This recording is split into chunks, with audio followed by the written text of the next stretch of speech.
Espera. S'ha de canviar la imatge, que això està borrós. On està el de... Falta el mando. Està allà.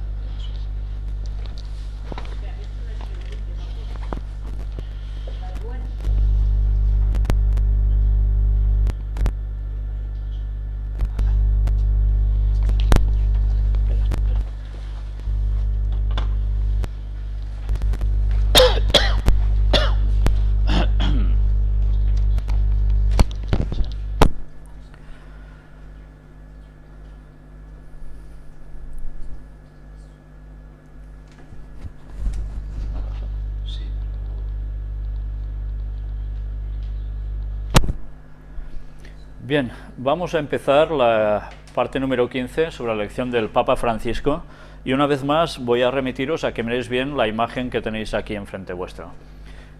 Por supuesto, a vuestra izquierda ya conocéis de sobras que es el Papa Francisco, pero la parte de la derecha es la portada de un libro de los años 1000, ya veis aquí, MDCXV. ¿A qué corresponde esto? 1615. Y es la portada de un libro, que no es un libro cualquiera, sino es un libro de una importancia impresionante. Y tan impresionante, sobre todo ¿para quién? Para los jesuitas. Es los ejercicios espirituales que Ignacio de Loyola escribió y en el cual todos los jesuitas son versados. Vamos a mostrar hoy, precisamente, si Dios quiere, después del repaso de estas últimas noticias de esta semana sobre el Papa Francisco, nos adentraremos en esos ejercicios espirituales, cuándo fueron escritos, bajo qué circunstancias y algunas cosas más. Vamos ya sin más a entrar con esta noticia. Ya sabéis que el embajador de Arabia Saudí fue a ver al Papa en abril de 2013, día 17, y no sé si percibís algo en esta imagen. No voy a hablar de qué es lo que trataron y dejaron de tratar, sino qué veis en la fotografía. ¿Se están dando el pie? No, se están dando la mano, ¿verdad? ¿Y no notáis nada raro en esa salutación con la mano? ¿Vosotros os dais la mano así, habitualmente? ¿Verdad que no extendéis para nada los dedos, como están haciendo ambos? Y eso es una salutación masónica. Por tanto, sencillamente se estaban presentando el uno al otro como pertenecientes a seguir lo mismo. Pero bien, después de este inicio, de esta noticia que ya veis, le doy las gracias a la persona que me lo pasó, porque yo en un principio no lo había visto, vamos a hablar una vez más de lo que antes hemos hecho mención en el repaso de las noticias de actualidad durante esta semana, y es la limpieza, entre comillas, en la Banca Vaticana. Dimite el director general del del Vaticano tras escándalo de corrupción. El prelado de la organización, Nunzio Scarano, detenido el viernes pasado por la policía italiana por estar involucrado en operaciones de blanqueo de dinero a través del Banco Vaticano por unos 20 millones de euros, rechazó este lunes toda acusación, indicaron fuentes judiciales. Sabéis que el Papa coge el poder, quiere hacer limpieza, dice, de la banca vaticana para ponerla en consonancia con los organismos internacionales, evitar dineros negros, demás historias, y al cabo de pocos días sucede esto. Este prelado es detenido. El director general y el director adjunto del Banco Vaticano dimiten por el caso de corrupción. ¿Veis cómo se está haciendo una limpieza allí dentro? Y la situación, mirad, la semana pasada el Papa Francisco nombró una comisión pontificia de 5 miembros para analizar precisamente las actividades del Instituto de Obras Religiosas, el IOR, conocido como el Banco Vaticano. Esta decisión fue conocida apenas 2 días antes de saber que un alto prelado italiano fue detenido junto a un agente de los servicios secretos y un intermediario financiero por fraude y corrupción. Scarano, responsable del Servicio de Contabilidad de la Administración del Patrimonio de la Sede Apostólica, APSA, había sido suspendido por el Vaticano de todos sus cargos, después de que se conociera que la Fiscalía de Salerno la investigaba por blanqueo de dinero por un caso de cheques justificados con donaciones de origen poco claro. Ya ves cómo está sucediendo algo allí dentro. Pero ¿esto es una mala imagen o una buena imagen para el Vaticano? ¿Sabéis? Cuando veis los comentarios normalmente adicionales a las noticias por medios de internet, que ahora es tan clásico, os dais cuenta que la mayor parte de gente, cuando lee estas cosas, dice, gracias a Dios que ha llegado un papa que hace la limpieza y lo pone todo en orden, y ahora la Iglesia saldrá pues la mar de bonita, bella y pura. La imagen que querían dar, la están consiguiendo. Siempre hay otros, evidentemente, que dicen, ¿veis? Todo está corrupto en el Vaticano. Bueno, pues tienen razón. Pero claro, la imagen que se está cogiendo a nivel internacional, y es la que más van a trabajar los medios, es precisamente esta, que se está haciendo una limpieza. ¿Y esto qué es? Moral. Justo por lo que la profecía decía que ellos cogerían el poder. Moral financiera. Renuncias en el IOR, el Papa lo quiere diverso, el director general y el vice renunciaron, acelerará el proceso de transformación. Las funciones del instituto fueron asumidas ad interim por el presidente Ernst von Freyberg. ¿Recordáis quién es este señor? Bueno, ahora lo recordaremos. La comisión no es un ente de control del IOR, sino un organismo que estudiará y referirá al Papa y que se inserta en las reformas que el Santo Padre quiere realizar. O sea que el Santo Padre quiere realizar unas reformas, las está haciendo y esto está funcionando. Pues bien, mirad ahora, la última batalla de Benedicto XVI. El nombramiento del nuevo banquero de Dios supone la última batalla por el control del dinero entre Ratzinger y el cardenal Bertone. Parece que hay unas disputas internas por la economía en el Vaticano, etcétera, etcétera. Debajo de su llamativo uniforme con bandas azules y amarillas, el centenar de guardias suizos que protege al Papa, ninguno menor de 19 años ni mayor de 30, esconde una pistola semiautomática Sig Sauer de doble acción y un adiestramiento muy severo en artes marciales, justo igual que los discípulos que seguían a Jesús. ¿Sí? No. ¿Recordáis que hubo un discípulo que precisamente cuando Jesús es detenido, en la oscuridad de la noche, desenvaina una espada y le corta la oreja, ¿a quién? A un siervo del sumo sacerdote, Malcolm. ¿Y qué sucede? ¿Jesús aplaude eso? Jesús le dice, vuelve la espada a su lugar, porque el que espada mata, espada muere. Y coge la oreja caída en el suelo y se la vuelve a poner en su lugar al pobre infeliz que se le había cortado la oreja. Y después de ver eso uno se pregunta, ¿y cómo puede ser que el Papa tenga una guardia, de la cual ya hemos hablado aquí en anteriores conferencias, con pistolas semiautomáticas y profesores, bueno, maestros en artes marciales? ¿Cuadra esto con el Evangelio de Cristo? Bueno, sigamos. Debajo de su piadoso nombre, Instituto para las Obras de Religión, el Banco del Vaticano esconde un tormentoso pasado de crímenes y conexiones con la mafia y un presente no mucho más limpio de blanqueo de capitales. Esto no es una cosa de poca monta, y esto se ha mostrado que ha sido así. No es porque este periódico, que si es de izquierdas y dice esto, bueno, no, es que esto ya sabemos que va por allí. Debajo, en fin, de las bellas palabras que el secretario de Estado, Monseñor Tarcisio Bertone, dirigió a Benedicto XVI durante la celebración del miércoles de ceniza, se esconde una vieja guerra de poder llevada hasta el límite mismo de la renuncia. Ya veis que nos estamos situando en esos momentos de la renuncia de Benedicto XVI. Mirad ahora. El nombramiento in extremis del barón Ernest van Freyberg, caballero de la poderosa Orden de Malta y constructor de buques de guerra, como nuevo presidente del Banco del Vaticano, supone sin lugar a dudas el capítulo final de esa guerra. ¿Recordáis quién era este señor? Lo estuvimos mostrando aquí. Constructor de buques de guerra y además poderoso caballero de la Orden de Malta, aunque aquí pone caballero de la poderosa Orden de Malta. Evidentemente no cogen a nadie porque sí. Ya sabéis que la Orden de Malta, bueno, hemos hablado varias veces sobre ella, y es precisamente algo que es básico para el buen funcionamiento de la Iglesia Católica en el mundo.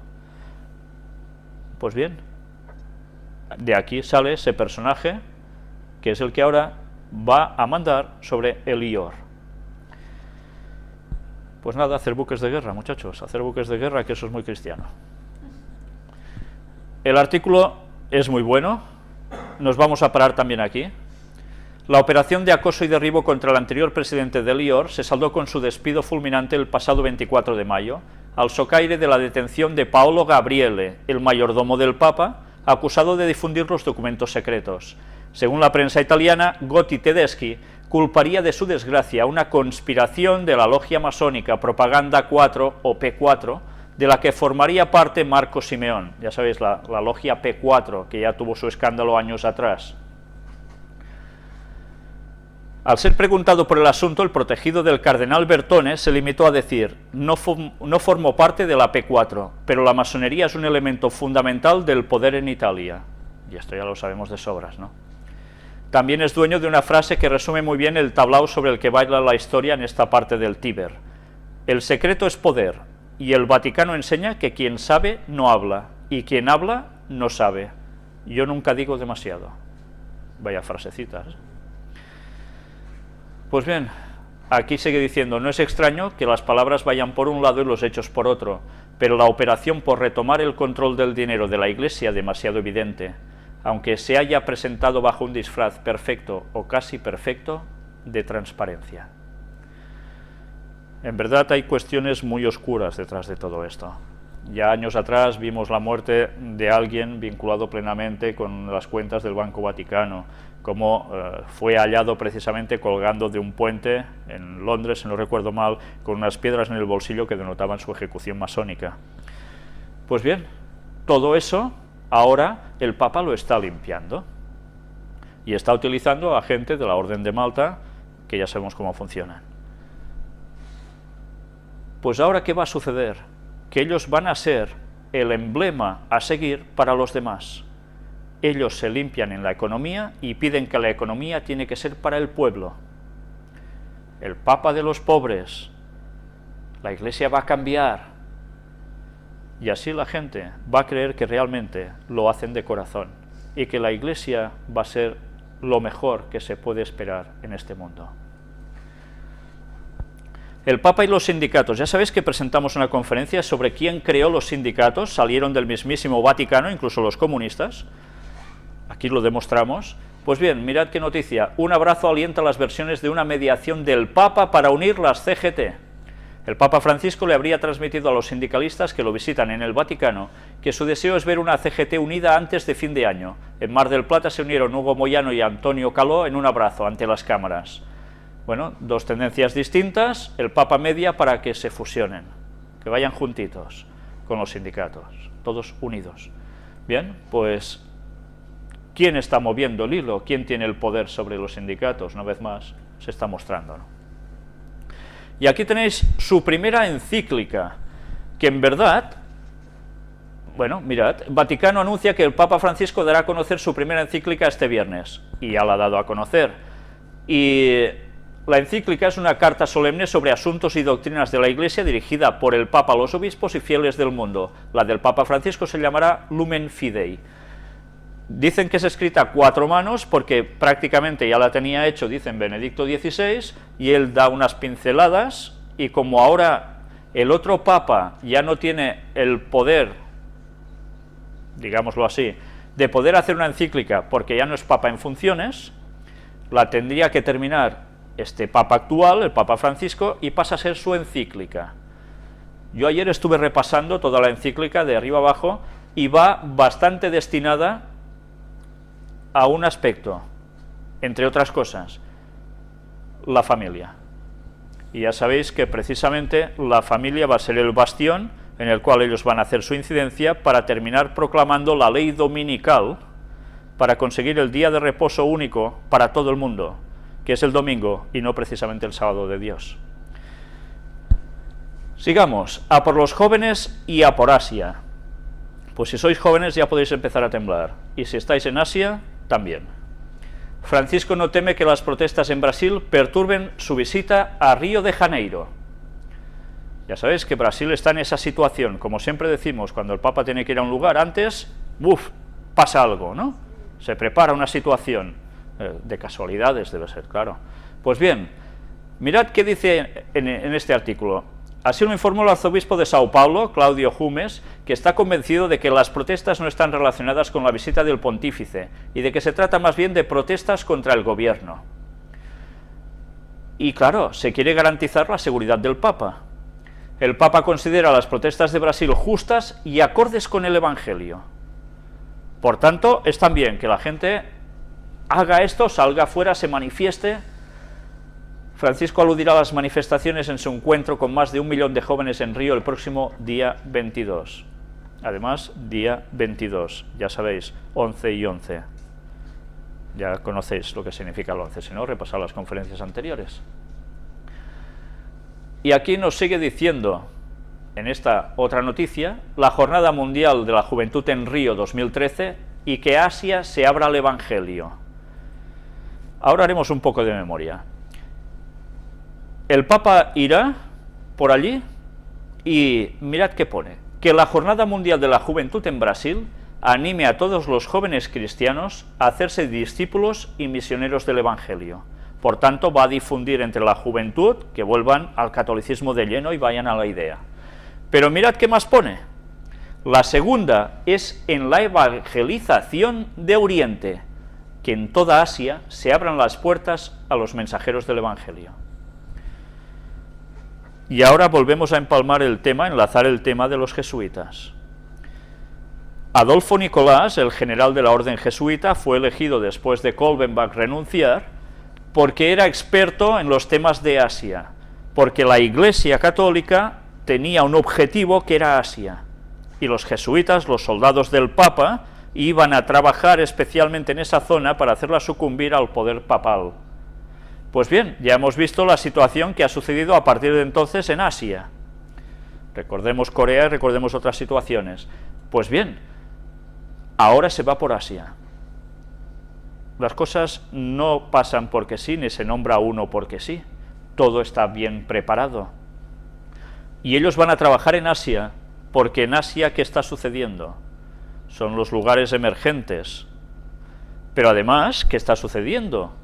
Son los lugares que hay otras naciones que están por medio y quieren la hegemonía en esos lugares, cosa que afecta directamente a ciertos negocios y ciertos poderes, entre los cuales evidentemente está el bloque occidental y por otro lado el bloque oriental, incluido Rusia.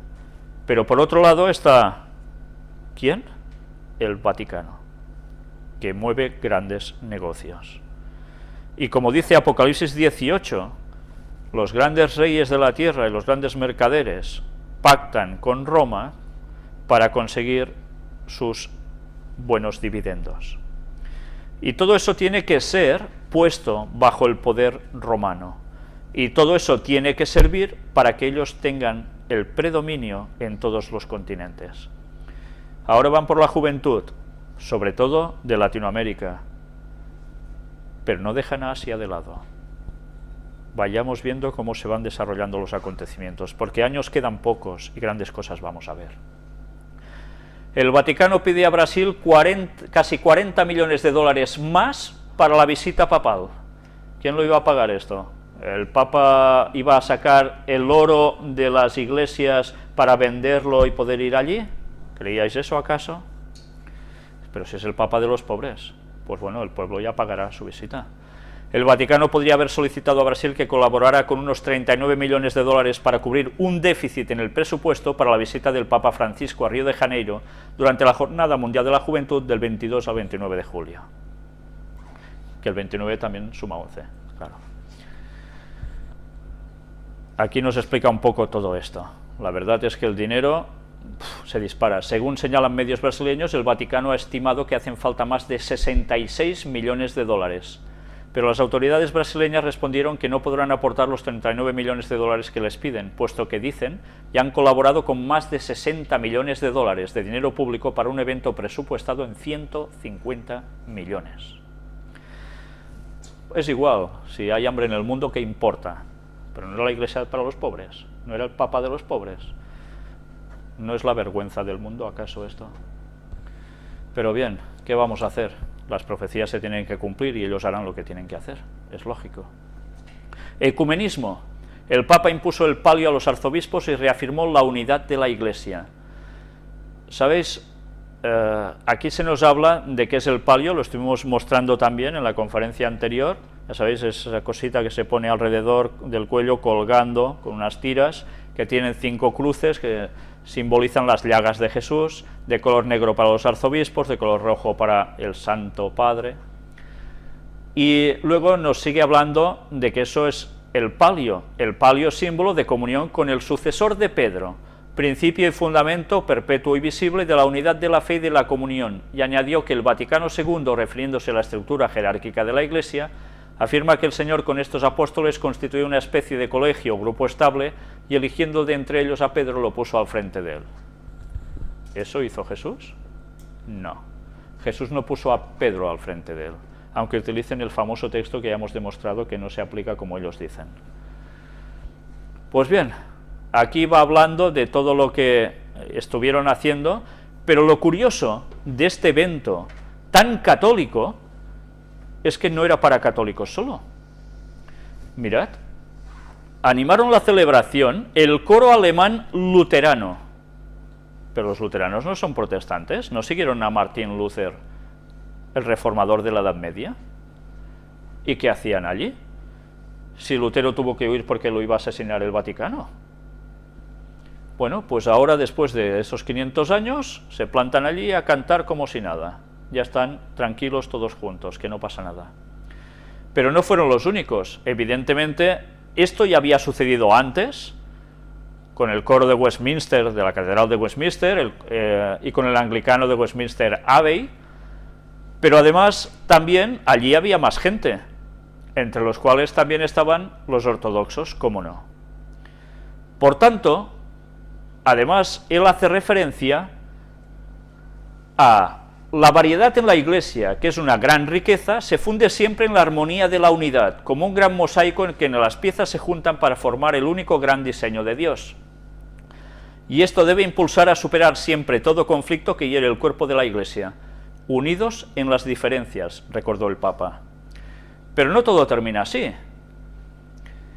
La estatua bronce de San Pedro, ubicada en el costado derecho de la basílica y cerca del dosel del Bernini, estaba con los paramentos papales y la mitra que le visten en la víspera y en el día de la festividad odierna, y también en febrero en la festividad de la cátedra.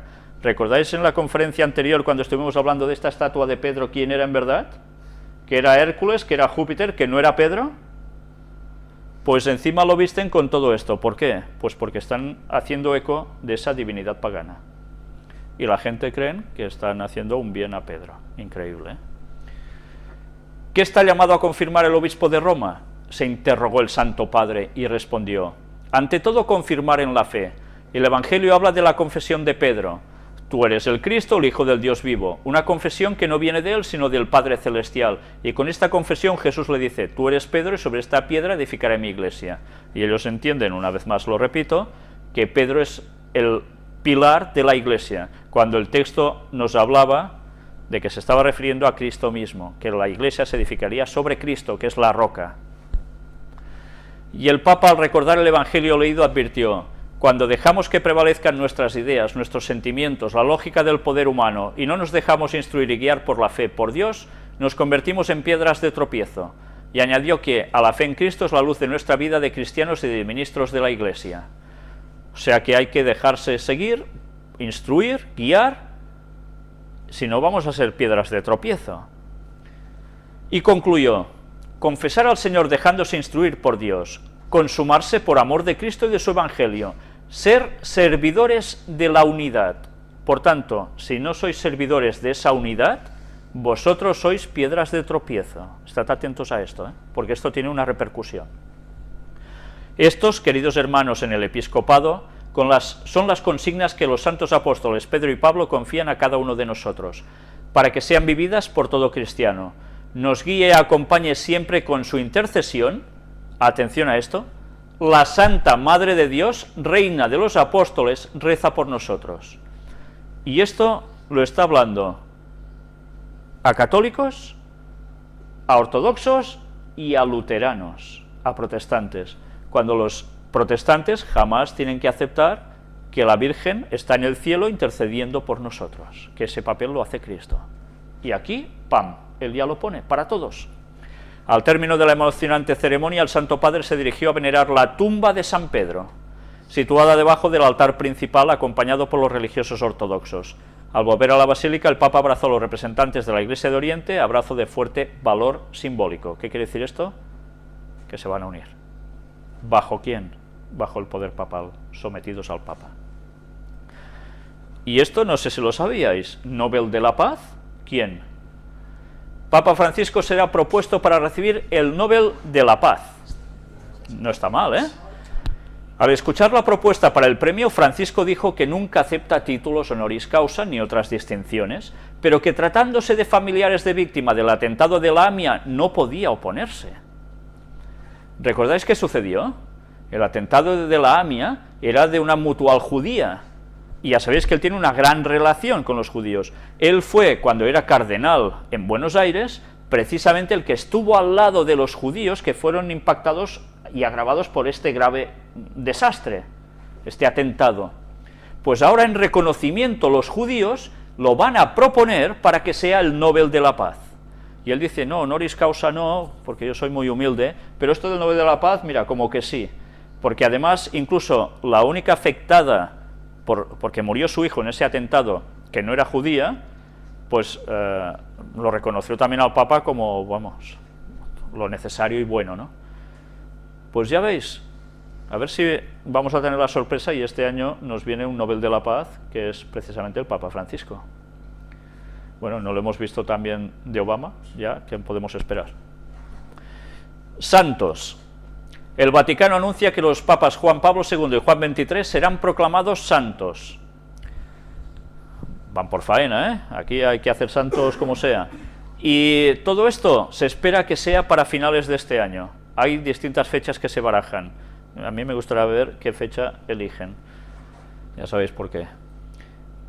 Y además, mirad ahora. Sobre el milagro que lleva a Karol Wojtyła a la santidad, Lombardi confirmó que se trata de la curación de una mujer de Costa Rica que padecía un aneurisma cerebral, del que curó de manera inexplicable para la ciencia, al parecer, el 1 de mayo de 2011, que antes lo hemos mostrado en el apartado de noticias, el mismo día en que Juan Pablo II fue beatificado. La mujer, cuya identidad se desconoce, vive en la comunidad de Tres Ríos, en la provincia de Cartago, en Costa Rica. Pues ahora la vais a ver también por aquí. Devota de Juan Pablo II, ahora camino y hablo, estoy bien. Y aquí tenéis a esta señora que le sucede el milagro. Durante 2 meses estuvo rezando a Juan Pablo II y en noviembre, cuando vuelve a someterse a las pruebas de resonancia magnética, ¡patam!, el milagro está hecho. Ha sido sanada. Continuamente, médicos para arriba, médicos para abajo, gente del Vaticano a ver si esto es así o no es así, pues se acredita que finalmente es cierto. Por tanto, el Papa ya pasa de beato a santo. Y en fin, así van por faena. O sea que ya podrán invocar a un muerto directamente también para que siga haciendo milagros sobre ellos y intercediendo. Su estatua, ¿la estatua de quién? El Papa ya tiene su propia escultura en la Catedral de Buenos Aires. Lo estuvimos presentando que le iban a hacer y tal, pues aquí la tenéis. La obra a escala real con la imagen de Francisco puede verse desde este sábado en el patio contiguo del emblemático templo católico. Allí Bergoglio daba misa antes de iniciar su papado. Bueno, pues ¿qué podemos esperar ya? ¿Y al lado de quién? Ya lo sabéis, de la Virgen María, de la que tantas veces hemos hablado, ¿no? Y además con lo que lleva en medio, en la tela blanca, por donde salen las 2 manos de esta estatua de la Virgen también, ¿no? Sí, la de Luján. Pues bien, ya veis que no pierden el tiempo, van apretando. Todo esto va a incitar a que más personas vayan a esa catedral de turismo. Bueno, el Papa arrastra masas. Y realmente, ¿qué decía la profecía que va a pasar al fin? Que todo el mundo irá en pos de ¿quién? De la bestia, dice el texto de Apocalipsis. Pues es lo que va a pasar. La bestia es en su cabeza, es el Vaticano, pero en su cabeza es el Papa. Pues el mundo va a ir en pos del Papa. Ley dominical. Estuvimos hablando que en Argentina ya han ido por faena, no han parado y la han promulgado en distintos lugares. Pues mirad aquí ya. El Papa por el cierre de comercios del domingo. Ya veis, Cámara de Comercio, Resistencia, etcétera, etcétera. Día domingo, día de descanso. Apoyamos la ley de descanso dominical. Cuando Elena White escribió que saldría la ley dominical, habría muchos que decían, bueno, quizá no dice exactamente dominical, ¿no? Pero será en referencia al domingo. Apoyamos la ley de descanso dominical. Y no era profeta, ¿verdad? Era una mentirosa, Elena White. Pues ya veis cómo va saliendo todo lo que escribió. Estábamos avisados por la profecía bíblica y con detalles por Elena White. ¿Aún queréis más? Y aún habrá gente que seguirá diciendo que era una impostora, que era no sé qué, que era no sé cuánto. ¿Aún queréis seguir diciendo que no era una profeta de Dios? Haced caso de los profetas de Dios y seréis prosperados, decía el texto bíblico. Pues nada, mirad ahora, los jesuitas, la Gestapo y las SS. Supongo que esto alguno de vosotros ya conocería. Algún día, si Dios quiere, haremos referencia al apartado exclusivamente sobre Hitler, la Segunda Guerra Mundial, su relación con las sociedades secretas satánicas, su relación con Vaticano, él y los de su entorno. Pero ahora una pincelada básica. Extraído de Centro Rey, Hitler, Himmler y los jesuitas. Ya sabéis que Himmler era el segundo de a bordo del poder, ¿no? Que estuvo en Montserrat, aquí en la provincia de Barcelona, buscando el Arca de la Alianza y otras cosas. 6 largos y sangrientos años duró la Segunda Guerra Mundial. Una de las grandes fuentes de inteligencia militar de Hitler corría a través del Vaticano vía las confesiones auriculares católicas en todo el mundo. La información era un elemento vital. Heinrich Himmler organizó la policía secreta alemana, la Gestapo, conforme a los principios de la Orden de los Jesuitas. El mismo Hitler dijo a sus colegas, Himmler es algo así como nuestro Ignacio de Loyola. Esto apareció en Los Padrinos, ya sabéis, ese tipo de cómic donde Alberto Rivera, el ex jesuita, suministraba la información que él denunció cuando dejó de ser jesuita, ¿no? Que le costó la vida, por cierto. Dave Hahn también dice lo mismo al respecto. En muchos aspectos, las SS se organizaron según el modelo de la Orden de los Jesuitas, que Himmler había estudiado y admirado. Es asombroso que el juramento de las SS terminara con «que Dios me ayude», sigue diciendo Hahn. Su catecismo consistía en una serie de preguntas y respuestas. Pregunta, ¿por qué creemos en Alemania y en el Führer? Respuesta, porque creemos en Dios, creemos en la Alemania que él creó en su mundo, y en el Führer Adolfo Hitler, a quien él nos ha enviado. Hitler públicamente dijo respecto a los jesuitas, ante todo, he aprendido de los jesuitas, y así también lo hizo Lenin. El mundo jamás ha conocido algo tan espléndido como la estructura jerárquica de la Iglesia Católica. Hubo muchísimas cosas que simplemente he apreciado de los jesuitas para ser usadas por el partido. Muchos sacerdotes católicos romanos vistieron el uniforme negro de la policía secreta alemana. El padre Himmler, jesuita y tío de Heinrich Himmler, era uno de los oficiales superiores de ese nefasto cuerpo policial. Fue mayormente a través de esta organización que 6,5 millones, bueno, aquí se baraja la cifra de 6,5 millones de judíos, ya sabéis que esto a veces hay gente que dice que no fue realmente así, pero ahí está, sufrieron tortura y muerte en los campos de exterminio. Una perfecta inquisición moderna. Escuche bien esto, los protestantes creyentes en la Biblia que oraban por los judíos y trataban de ayudarlos, también fueron a los campos de concentración y exterminio. Y eso fue así. Ya veis cómo los jesuitas tuvieron una gran intervención en la Segunda Guerra Mundial. Y esto es historia, no son bromas. Y mirad ahora el Dalai Lama, y diréis, ¿el Dalai Lama qué pinta en esto? Ya hemos hablado también del Dalai Lama algunas veces, ¿verdad? Pues aquí tenéis, haciéndole honores en un colegio jesuita. Es del año 2011, pero valía la pena mostrarlo. ¿Acaso creéis que es tan distinto una cosa de la otra? ¿O todo va asociado? Ya lo estuvimos mostrando aquí. Es interesante, cuando esto se traduce, aquí nos empieza a explicar un poco cómo ha ido este proceso, pero al final, a ver si os encuentro esto, mira, Dalai Lama pide a las religiones para compartir la sabiduría como fórum con sede en Jerusalén, y se reúne en la India, en Jerusalén. Y diréis, ¿y qué tiene que ver el Dalai Lama con Jerusalén? Si no supiésemos los propósitos de los jesuitas que tienen previsto pasar el Vaticano a Jerusalén, no entenderíamos nada. Ahora la gente puede ver con claridad que si los jesuitas apoyan al Dalai Lama, es que el Dalai Lama por quien está trabajando. Y algunos aún lo siguen como un líder espiritual, ¿verdad? En fin.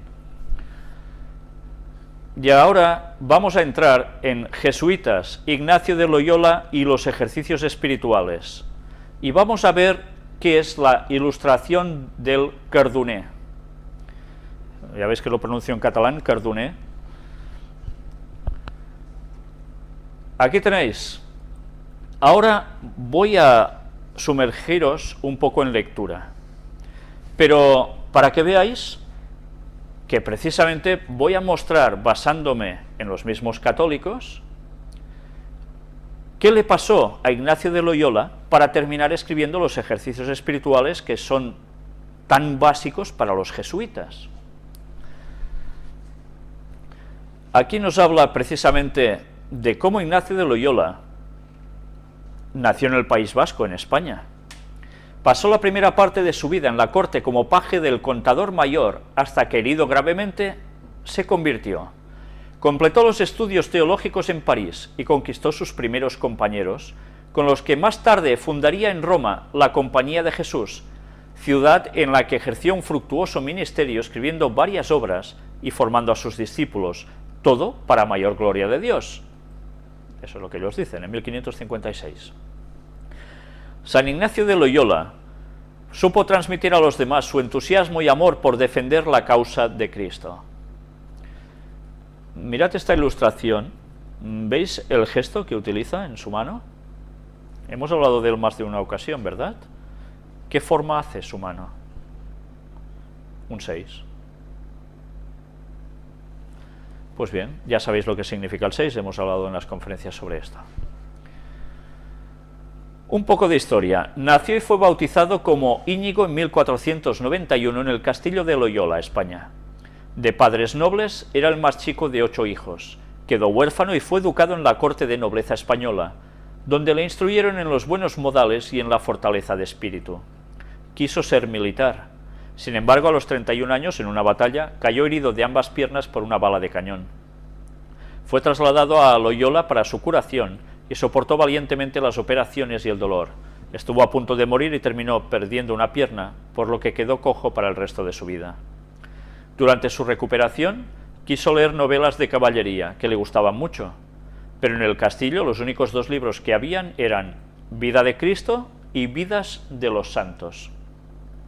Sin mucho interés comenzó a leer y le gustaron tanto que pasaba días enteros leyéndolos sin parar.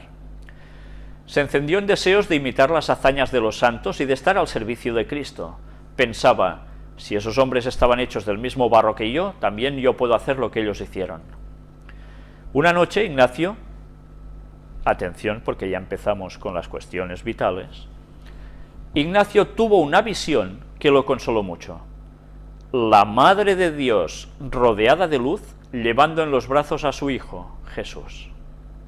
Ya hemos hablado que cuando se aparece la Virgen, ya sabemos quién se aparece, en verdad. Es Satanás, no es la Virgen. Bueno, él dice que se le aparece la Virgen y con el niño Jesús. Íñigo pasó por una etapa de dudas acerca de su vocación. Con el tiempo se dio cuenta que los pensamientos que procedían de Dios lo dejaban lleno de consuelo, paz y tranquilidad. En cambio, los pensamientos del mundo le daban cierto deleite, pero lo dejaban vacío. Decidió seguir el ejemplo de los santos y empezó a hacer penitencia por sus pecados para entregarse a Dios. ¿La Biblia nos dice que hemos de hacer penitencia por nuestros pecados para entregarnos a Dios? ¿Que nos hemos de poner los garbanzos en los zapatos, ir de rodillas sangrando, etcétera, etcétera, flagelarnos, cualquier cosa así? No, en absoluto. Todo esto lo hacía el mundo pagano desde siempre, pero no la religión cristiana. A los 32 años salió de Loyola con el propósito de ir peregrinando hasta Jerusalén. Bueno, cuidado, porque un hombre con una pierna menos no es poca cosa en esos tiempos, ¿eh? Se detuvo en el santuario de Montserrat en España. ¿Recordáis que estuvimos hablando de esto, Ahí decidió llevar vida de oración y de penitencia después de hacer una confesión general. Vivió durante casi un año retirado en una cueva de los alrededores orando. ¿Sabéis? En esta cueva, curiosamente, se ve que al fondo hay algo que está cerrado, pero que puede llegar a accederse. La gente normalmente no pasa mucho por allí. Y cuando alguien se ha adentrado por esos lugares, me han contado de que gracia no les ha hecho mucha notar lo que notaban allí y se han tenido que ir. Pero bien, ya hablaremos de eso más adelante, si Dios quiere. Tuvo un periodo de aridez y empezó a escribir sus primeras experiencias espirituales. Estas le sirvieron para su famoso libro sobre ejercicios espirituales, que no consiste en hacer flexiones, ni pesas, ni nada de eso. Finalmente salió de esta sequedad espiritual y pasó al profundo goce espiritual, siendo un gran místico. Logró llegar a Tierra Santa a los 33 años, y a su regreso a España comenzó a estudiar. Se dio cuenta que para ayudar a las almas eran necesarios los estudios. Convirtió a muchos pecadores. Fue encarcelado 2 veces por predicar, pero en ambas ocasiones recuperó su libertad. Él consideraba la prisión y el sufrimiento como pruebas que Dios le mandaba para purificarse y santificarse. A los 38 años se trasladó a Francia, donde siguió estudiando 7 años más. Pedía limosna a los comerciantes españoles para poder mantener sus estudios, así como a sus amigos. Ahí animó a muchos de sus compañeros universitarios a practicar con mayor fervor la vida cristiana. En esta época, 1534, se unieron a Ignacio 6 estudiantes de teología. Motivados por lo que decía San Ignacio, hicieron con él voto de castidad, pobreza y vida apostólica en una sencilla ceremonia. San Ignacio mantuvo la fe de sus seguidores a través de conversaciones personales y con el cumplimiento de unas sencillas reglas de vida. Poco después tuvo que interrumpir sus estudios por motivos de salud y regresó a España, pero sin hospedarse en el castillo de Loyola. 2 años más tarde se reunió con sus compañeros, que se encontraban en Venecia y se trasladaron a Roma para ofrecer sus servicios al Papa. Decidieron llamar a su asociación la Compañía de Jesús, porque estaban decididos a luchar contra el vicio y el error bajo el estandarte de Cristo. ¿Qué era luchar contra quién cuando hacían esto? Quería decir que iban a luchar contra los herejes protestantes, que iban a cogerlos y a matarlos, que para eso fueron hechos. A Ignacio le pidió predicar los ejercicios espirituales y catequizar al pueblo. Los demás compañeros trabajaban con ellos. Ignacio de Loyola, de acuerdo con sus compañeros, resolvió formar una congregación religiosa que fue aprobada por el Papa en 1540. Añadieron a los votos de castidad y pobreza el de la obediencia. Este es básico, el de la obediencia, con el que se comprometían a obedecer a un superior general, quien a su vez estaría sujeto al Papa, y que en verdad ya sabemos, como está sucediendo ahora, que el general de la orden jesuita es el jefe del Papa, literalmente, porque el Papa no es el general de la orden jesuita, aunque es jesuita también. Por tanto, ¿quién obedece a quién?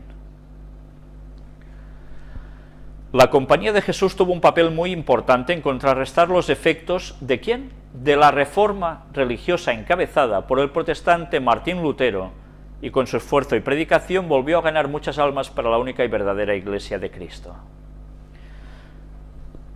Si os estáis dando cuenta, fueron hechos para contrarrestar la reforma protestante de Martín Lutero. Habéis visto antes en la noticia el ecumenismo con quién estaban, con los luteranos. Por tanto, la primera lucha la hicieron con armas. Y al final, ¿cómo han conseguido su propósito final? Por tratos. Y así se los han ganado. Y así han conseguido hacer ya prácticamente de estas dos partes una de sola. Ignacio pasó el resto de su vida en Roma, dirigiendo la congregación y dedicado a la educación de la juventud y del clero, fundando colegios y universidades de muy alta calidad académica. ¿Sois conscientes de que esto aún sigue en vigencia? Los mejores centros, los más capacitados, son los de los jesuitas. Es donde hay una gran calidad de enseñanza. Pues bien, ¿por qué es así? Porque ellos saben que pueden instruir además a los que vayan allí, dándoles sus conocimientos, infundiéndoles sus cuestiones de un modo sutil, y una de dos: o te vas a hacer jesuita o vas a quedar impregnado y contaminado de lo que ellos han dicho y tú ni te has enterado. Y así van preparando las mentes de la gente, especialmente de los que estudian, para que vayan sucumbiendo al ecumenismo. Para San Ignacio, toda su felicidad consistía en trabajar por Dios y sufrir por su causa. El espíritu militar de Ignacio y de la Compañía de Jesús se refleja en su voto de obediencia al Papa, máximo jefe de los jesuitas. Su libro de ejercicios espirituales se sigue utilizando en la actualidad por diferentes agrupaciones religiosas. Después vais a ver cómo precisamente hemos extraído de Noticias Católicas que esto sigue en vigencia. Y finalmente vamos a pasar un testimonio que es realmente impresionante, corto pero impresionante. San Ignacio murió repentinamente el 31 de julio de 1556. Fue beatificado el 27 de julio de 1609 por Pablo V y canonizado en 1622 por Gregorio XV. Y aquí tenéis los ejercicios espirituales. Y diréis, ¿y qué es esto de la ilustración del Cardoner, del Cardoner? ¿Qué es? Hemos visto que él estuvo, ¿dónde? En Montserrat. Y hemos visto que lo que él tuvo fue una visión de la Virgen y de Jesús con el niño que lo motivó a hacer todo esto. ¿Le sucedió algo más? ¿Le sucedió algo más que le llevó a escribir los ejercicios espirituales que después iremos mostrando aquí? ¿Cómo vamos de tiempo? Vamos a seguir un poco más, llegaremos aproximadamente sobre la hora y nos vamos a detener aquí, porque vamos a sentar unas bases que nos van a servir para cerrar luego todo un capítulo. Aquí hay la autobiografía de San Ignacio de Loyola y mirad en una extracción de puntos que se puede ver aquí. 35. Una vez iba por su devoción a una iglesia que estaba a poco más de una milla de Manresa, donde está Montserrat, que creo yo que se llama San Pablo, y el camino va junto al río Cardoner, por eso la visión del Cardoner, en el río Cardoner. Y yendo así en sus devociones, se sentó un poco con la cara hacia el río, el cual iba hondo, y estando allí sentado, se le empezaron a abrir los ojos del entendimiento. ¿Sois conscientes de que está diciendo los ojos del entendimiento? ¿No recuerda nada esto de todo lo que habéis visto en las conferencias hasta ahora? A mí sí. ¿Qué dice la masonería? ¿Qué dice el espiritismo? La banda del New Age y demás. Ese ojo espiritual en nuestra mente que nos ayuda a discernir lo espiritual, etcétera, etcétera, y por donde se comunica una fuerza de fuera con nosotros y nosotros con ella. Bien, vamos a ver todo esto. Y no que viese alguna visión, sino entendiendo y conociendo muchas cosas, tanto de cosas espirituales como de cosas de la fe y de letras, y esto con una ilustración tan grande que le parecían todas las cosas nuevas. Es como si de repente su entendimiento se expande y empieza a captar una serie de conocimientos que jamás había percibido, todo en un instante. Se le abre ese ojo del entendimiento. Y no se puede declarar los particulares que entendió entonces, aunque fueron muchos, sino que recibió una grande claridad en el entendimiento, de manera que en todo el discurso de su vida, hasta pasados 62 años, coligiendo todas cuantas ayudas haya tenido de Dios y todas cuantas cosas ha sabido, aunque las ahuyente todas en uno, no le parece haber alcanzado tanto como de aquella vez sola. O sea, fue una ocasión tremenda para él. Y esto fue en tanta manera de quedar con el entendimiento ilustrado, que le parecía como si fuese otro hombre y tuviese otro intelecto que tenía antes. O sea, en él ha habido una transformación, ha habido un cambio. Algo le ha hecho ver cosas en su interior, no dicen una visión, sino algo que él percibe, que lo cambia totalmente. Un influjo. Punto 31. Y después que esto duró un buen rato, se fue a hincar de rodillas a una cruz, que estaba allí cerca, a dar gracias a Dios, y allí le apareció aquella visión que muchas veces le aparecía y nunca la había conocido, es a saber, aquella cosa que arriba se dijo que le parecía muy hermosa, con muchos ojos. ¿Qué cosas?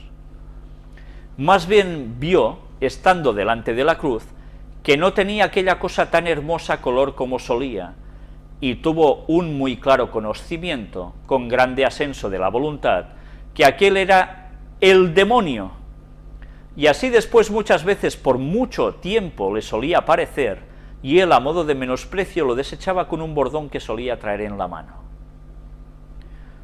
Mirad qué cosas le sucedían, que marcaron su vida, y esto, ya ves, era una cosa continua, que él creía que parecía que era buena, y después, cuando le viene este gran entendimiento, entiende que esto es cosa diabólica. Pues bien, vamos a seguir viendo más cosas. Hemos hablado varias veces de ella, pero es imprescindible ubicarla ahora dentro de las gracias místicas especialísimas que recibió Ignacio. Conocemos su influjo en su vida espiritual, en la fundación de la Compañía de Jesús, en la elaboración de los ejercicios espirituales, en su visión del mundo, de la vida y en general de ver todas las cosas. Como hemos mencionado antes, todo le parecía nuevo, como si fuese otro hombre. Se ha llamado en la Compañía esta gracia especial como la eximia ilustración del Cardoner. Mirad que se utiliza la palabra ilustración. ¿Os suena de algo el periodo de la Ilustración también después? ¿De qué vendría? ¿Qué sucedió en Francia? Periodo de la Ilustración, ¿no? ¿Y qué sucedió? Revolución Francesa y demás. Ya sabéis que, ya lo hemos contado en más de una ocasión, precisamente los jesuitas estuvieron detrás de todo esto, y la masonería. Pues bien, vamos a ver más cosas. Ya veis cómo poco a poco vamos cogiendo detalles de un lugar y de otro que nos ayudan a componer este tremendo puzzle.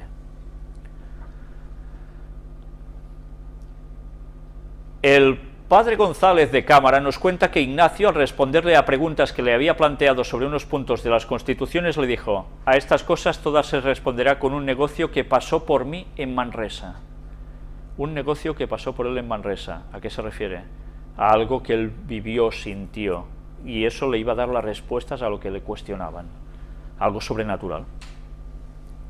La ilustración del Cardoner, en efecto, abarca toda la amplitud de la realidad, las cosas de la vida espiritual, es decir, los movimientos del espíritu en nuestra vida. Yo me pregunto, ¿de qué espíritu? ¿Del de Dios o del enemigo? Las cosas de la fe, es decir, las verdades reveladas en su armónica relación, las cosas de las letras, o sea, todo lo que constituye el objeto del conocimiento natural, tanto los objetos particulares como su conjunto, una visión sintética y orgánica. Los grandes comentaristas de la Compañía sobre el tema de la ilustración del Cardoner afirman en conjunto dos cosas: que fue una ilustración eximia del entendimiento. Esta ilustración le dio una visión sintética y orgánica de muchas cosas de su vida. O sea, a partir de ese momento cambia radicalmente su línea de pensamiento. Que la lección recibida fundamental fue la de poseer la plena capacidad del discernimiento espiritual. Gracias a esto, tiene una capacidad impresionante de saber discernir las cosas espirituales. Polanco decía que esta gracia le permitía penetrar con unos nuevos ojos del espíritu todas las cosas, divinas y humanas. O sea, que era capaz de leerte, de penetrarte mentalmente, de conocer algo de ti. Esto no es poca cosa, ¿eh? Esto es realmente muy fuerte, porque esto es espiritismo. Que esa mirada nueva y totalizante que recibe Ignacio constituye uno de los rasgos distintivos de la espiritualidad ignaciana. Esa mirada nueva y totalizante. Yo creo que realmente esa mirada que él tuvo para saber discernir estas cosas se le tenían que reflejar en su aspecto físico también. No solo una cuestión espiritual. Sabéis que normalmente las personas que se ponen mucho en estas cosas, su cara también transmite algo distinto, su mirada lo refleja. Se dice que la mirada o los ojos son el espejo del alma. Realmente las miradas de las personas cambian cuando las personas se han puesto en terrenos satánicos. Seguramente los suyos también fueron una muestra de ello. Que a la luz de todo lo anterior podemos comprender cuál es el fundamento de la tradición que sitúa el origen de los ejercicios y de la compañía de Jesús en la ilustración del Carduné. Comenta el padre Rambla que, con un don tan precioso de discernimiento, dispone Íñigo de un instrumento para interpretar la rica experiencia propia e irla convirtiendo en el método de búsqueda evangélica que son los ejercicios. Así puede afirmarse que los ejercicios proceden sustancialmente de la experiencia del Carduné, por tanto vienen de un momento único, especial en su vida. Por lo que se refiere a la compañía transcurrirán muchos años e Íñigo no sabrá del todo a dónde quiere conducirle Dios con aquella nueva visión, pero la luz del Carduné fue el foco con el que se desvanecieron tantas oscuridades hasta el momento de ver con claridad la fundación de la Compañía de Jesús. Los autores de la vida mística notan que estas ilustraciones intelectuales son fenómenos espirituales que acompañan con frecuencia y de diversas maneras a aquellos que ya están en la contemplación. No sé si sois conscientes de lo que acabo de leer. Vamos a leerlo con detenimiento. Los autores de la vida mística anotan que estas ilustraciones intelectuales son fenómenos espirituales que acompañan con frecuencia y de diversas maneras a aquellos que ya están en la contemplación. Que hay personas que se dedican a contemplar, a meditar, a hacer ejercicios espirituales, y sucede algo en ellos. Estas cosas los acompañan con frecuencia de diversas maneras. Les sucede algo, manifestaciones extrañas. ¿Os suena de algo esto? Las sustanciales, como la del Carduné en Ignacio, consisten en la repentina infusión de una idea mental simplicísima, tan fecunda y luminosa como compendiosa, en que el alma descubre a veces toda una larga serie de misterios tan superiores al alcance humano que ni siquiera después de conocerlos encuentra las más de las veces ninguna suerte de palabra o símbolos con que expresarlos o representarlos. Les viene un influjo en su mente, unos conceptos tan superiores que el hombre por sí no puede entender justo cuando hacen esto. ¿Recordáis qué sucede en todo el orientalismo? Cuando uno pone la mente en blanco, que deja la energía que entre en él, etcétera, etcétera, que bueno, eso es la pera, es lo máximo. Y empiezan a comprender cosas impresionantes y les suceden cosas raras, es exactamente lo mismo. San Juan de la Cruz afirma que son de un valor inapreciable y que en ellas no cabe el menor engaño. No cabe el menor engaño, yo diría que están precisamente en el gran engaño. El efecto que producen no es variable o pasajero, ni menos incierto o inconstante. O sea que eso perdura, ¿eh? Son seguras y eficaces y nunca se borran de la memoria, se realizan inmediatamente y el alma siente plena conciencia de la luz y energía que con ellas recibe para cumplirlas.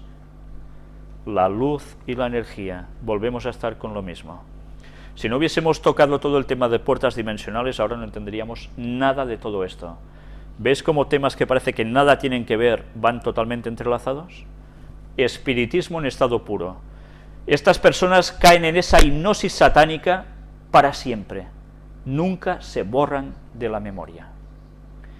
¿Sabéis lo difícil que es para una persona que ha caído en las garras de Satanás con estos métodos darse cuenta que es Satanás quien lo ha estado dirigiendo y que se debe apartar y abrazar la verdad que Dios le dice? Es una batalla prácticamente imposible de ganar. O se entregan totalmente a Dios o ya están vencidos, porque la hipnosis satánica está en ellos. Eso dura, dice, para siempre. Esto no son bromas, ¿eh? Quiere decir que ponerse con estos ejercicios espirituales, estás dando el acceso a Satanás en tu mente, para siempre. Nosotros lo vamos a dejar aquí. Los ejercicios espirituales de San Ignacio de Loyola. Aquí tenéis el libro donde se versan estos ejercicios espirituales que personas en la actualidad siguen haciendo. Entraremos en detalles, pero todo eso va a ser, si Dios quiere, en la próxima conferencia. Que Dios nos ayude a saber discernir, porque ya veis que los engaños de Satanás son sumamente sutiles. Que Dios os bendiga. Siempre, nunca se borran de la memoria. ¿Sabéis lo difícil que es para una persona que ha caído en las garras de Satanás con estos métodos darse cuenta que es Satanás quien lo ha estado dirigiendo y que se debe apartar y abrazar la verdad que Dios le dice? Es una batalla prácticamente imposible de ganar. O se entregan totalmente a Dios o ya están vencidos, porque la hipnosis satánica está en ellos. Eso dura, dice, para siempre. Esto no son bromas, ¿eh? Quiere decir que ponerse con estos ejercicios espirituales, estás dando el acceso a Satanás en tu mente, para siempre. Nosotros lo vamos a dejar aquí. Los ejercicios espirituales de San Ignacio de Loyola. Aquí tenéis el libro donde se versan estos ejercicios espirituales que personas en la actualidad siguen haciendo. Entraremos en detalles, pero todo eso va a ser, si Dios quiere, en la próxima conferencia. Que Dios nos ayude a saber discernir, porque ya veis que los engaños de Satanás son sumamente sutiles. Que Dios os bendiga.